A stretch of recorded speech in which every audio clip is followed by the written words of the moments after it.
tonight. And these are the people that are coming in when you're running out. First responders from across the country. It didn't get dispatched as a school shooting. Come together in Chicago. We lost the whole company.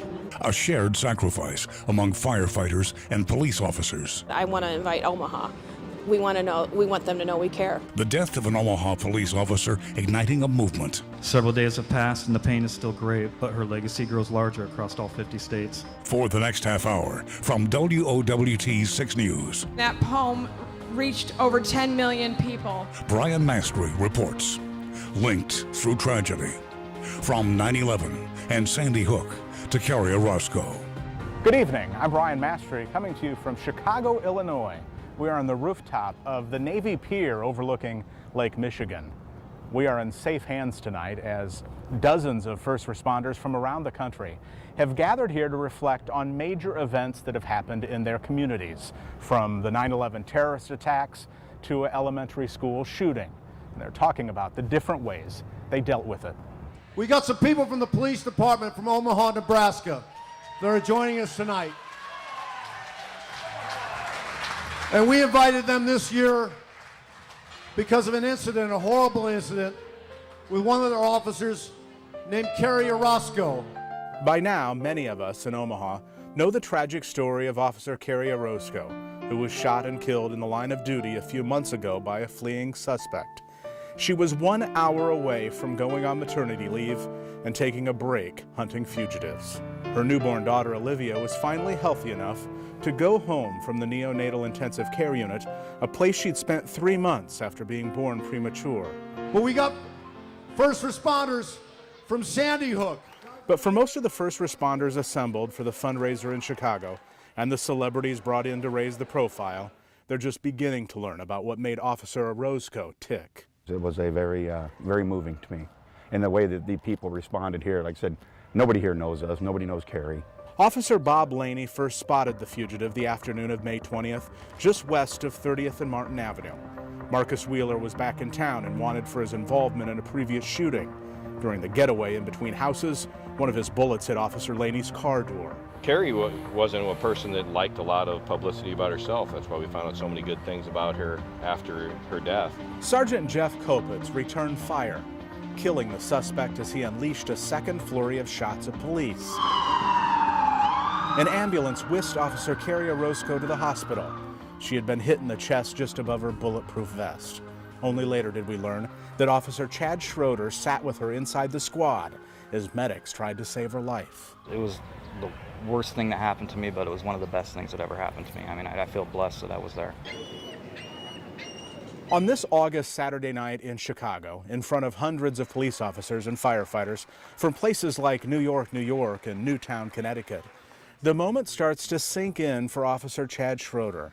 His nerves are getting the best of him. Is that better? He's been asked to read the poem he wrote about the ambulance ride and his final moments with Kerry Orozco. I've only read this twice out loud, so I might have to pause for a second. But his colleagues who traveled with him had read the poem.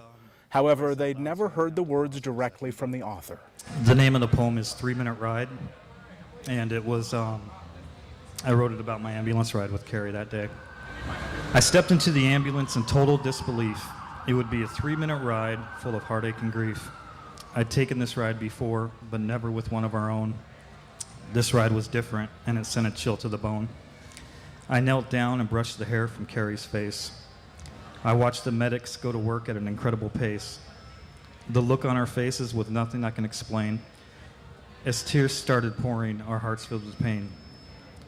Before I knew it, 1 minute had passed. Medics were still trying, working so fast.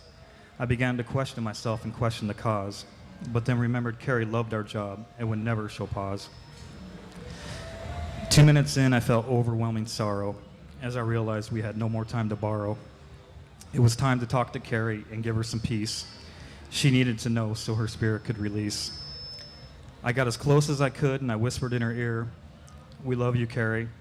You have nothing to fear. For your ultimate sacrifice, it is our duty to atone. Your family is now our family, and we will cherish them as our own." Shortly thereafter, the ride came to an end. It may take forever for our hearts to mend. If you have ever met Kerry, consider yourself blessed. She is one in a million. and she passed his final test.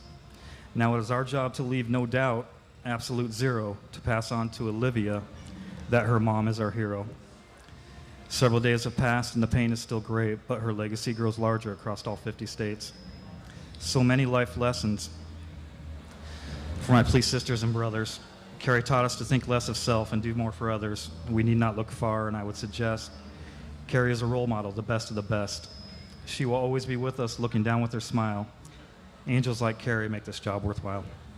Thank you. Organizers wanted everyone to hear Officer Schroeder's poem as a reminder to why they're here in Chicago for a weekend getaway, to take comfort in shared experiences. It was important for me to, be able to read it in front of these two who are, directly involved in the incident. I got there right after, it happened, so it meant a lot to me to say it in front of these guys too. I didn't look around a lot because I was dealing with my emotions, listening to Chad say it. I've read it, but it's had a lot different feeling when you heard it being spoken out loud. It was moving. I mean, everybody, a lot of tears were shed.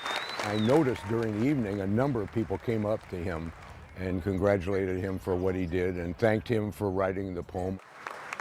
Ray Somberg, president of Omaha's First Responders Foundation, waited for Officer Schroeder as he walked off stage. I asked him if it's something that he thinks about a lot, and he said a lot. It's just one of those things that I'm sure it'll just never go out of his thinking, really.